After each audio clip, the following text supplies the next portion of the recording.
Militer Israel masih terus membombardir jalur Gaza.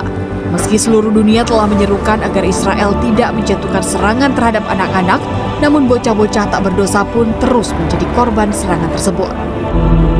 Kaitan dengan Palestina, niatnya untuk born of peace itu kan untuk perdamaian kan nggak terjadi. Justru perang kok. Rumah sakit Baptis Al-Ahli keluarga dan kerabat korban berdoa di sekitar jenazah berjejer di dalam kantong plastik yang sedang dibawa untuk dimakamkan. Said Khalid Syehta, bocah Gaza ini baru saja kehilangan saudara laki-lakinya yang terbunuh dalam serangan Israel. شارع كامل قصفوه فوق اصحابه ست انا طلعنا من تحت الردم ست وامي طلعوا من تحت الردم محمد خالد ايش حاته شارع عصيان لا من الزيتون شارع فتوح. Sambil menangis, Said berlutut untuk mencium adiknya yang telah dibaringkan di tanah untuk dibungkus dalam kantong plastik bersama jenazah lainnya.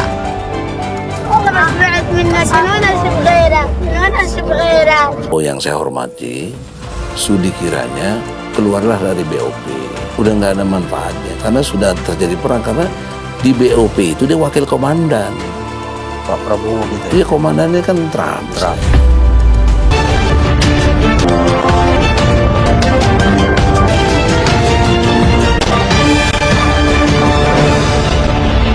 Ada hal yang lebih menarik sekarang. Apa itu? Tentang Amerika Serikat Israel nyerang. Dan kemarin abang ke Dubas itu kan. Ke Dubas. Saya lebih asik bicara gini. Ini udah, ya Allah. Karena Artinya begini Mas.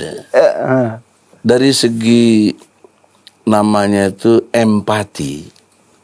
Empati itu nilai yang lebih tinggi dari simpati. Kalau simpati itu cuma perhatian, turut prihatin, tertarik, tidak membantu. Tapi kalau empati, perhatian dan membantu.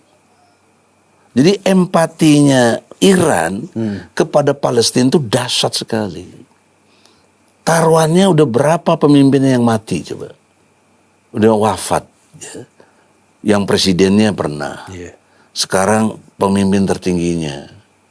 Itu kan kemarin saya ke sana itu, yang terima wakil duta besar ya, itu Iran sangat jelas penjelasannya itu bahwa mereka itu memiliki nilai-nilai Islam yang tinggi sekali dengan empati tadi.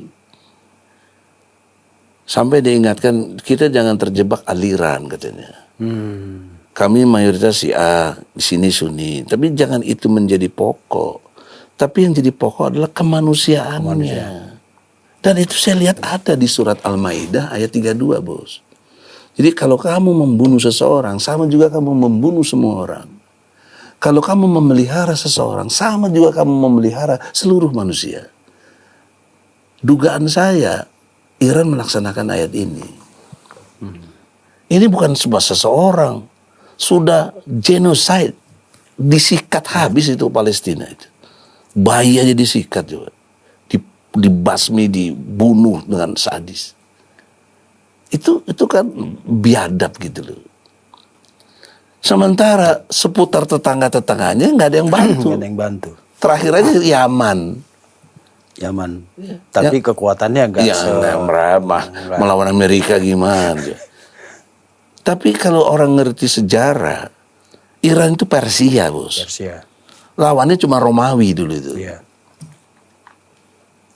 Nah, Persia ini unggul dalam strategi perang tuh jago terus, Bos. Nggak ada sejarahnya kalah gitu. Kuat sekali kerajaan Persia. Sekarang aja perangnya dengan nuklir kayak begini atau dengan cara-cara yang sangat senjata yang canggih, itu nggak kalah dia.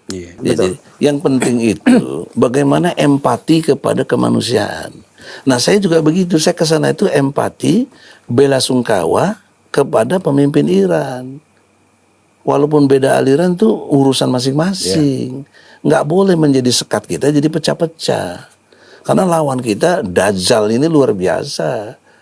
Amerika Israel ini dan sekutu-sekutunya. Saya kenapa di tengah banyak tokoh ya, bukan saya klaim. Jadi saya lihat Tidak ada yang ke situ, saya sendiri. baru abang yang Buat saya langsung ke duta besar. bagaimana sambutan dia, Bang? Welcome sekali, dia senang. Kan saya sama mama aspirasi itu. Mama tuh ada yang pintar juga, Bupati itu ngomong, walaupun kami mama nggak seberapa, ibarat debu Pak, tapi kami mendukung Iran dan lain sebagainya.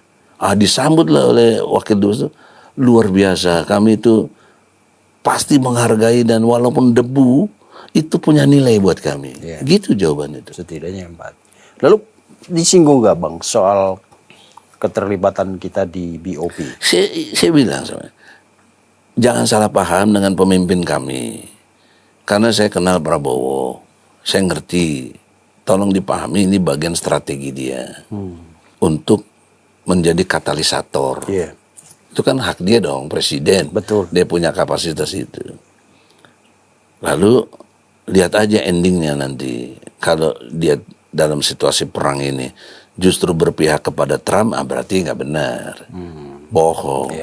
Makanya momen sekarang ini, saran saya kepada Pak Prabowo yang saya hormati, sudi kiranya keluarlah dari BOP. Udah nggak ada manfaatnya, karena sudah terjadi perang. Karena di BOP itu dia wakil komandan. Pak Prabowo kita. Iya, komandannya kan Trump. Dan di situ dalam perspektif tentara, ya kan, kaitannya dengan Palestina, niatnya untuk Board of Peace itu kan untuk perdamaian, kan nggak terjadi. Nggak terjadi, justru perang kok. Dan di sana ada Hamas, tokoh-tokoh Islam semua, atau orang yang beriman semua kepada Allah. Masa Prabowo juga orang beriman kepada Allah, terus perang antar kita di bawah ketiak si Donald Trump, penjajah itu. Buat apa gitu loh? Kalau bicara rasional. Tapi nggak tahu pertimbangan Prabowo. Tapi ukurannya kalau nasional, saya nggak rela bayar pajak kalau dipakai untuk yang begini dong. Ini kan pajak dari rakyat. Apalagi mau nyumbang 17 triliun. Udah apa belum tuh, saya nggak tahu tuh. Tapi kesannya ada 17 triliun diucap itu. Kalau belum ya alhamdulillah, kalau sudah ya balikin lagi lah, enak aja. Itu lagi susah begini.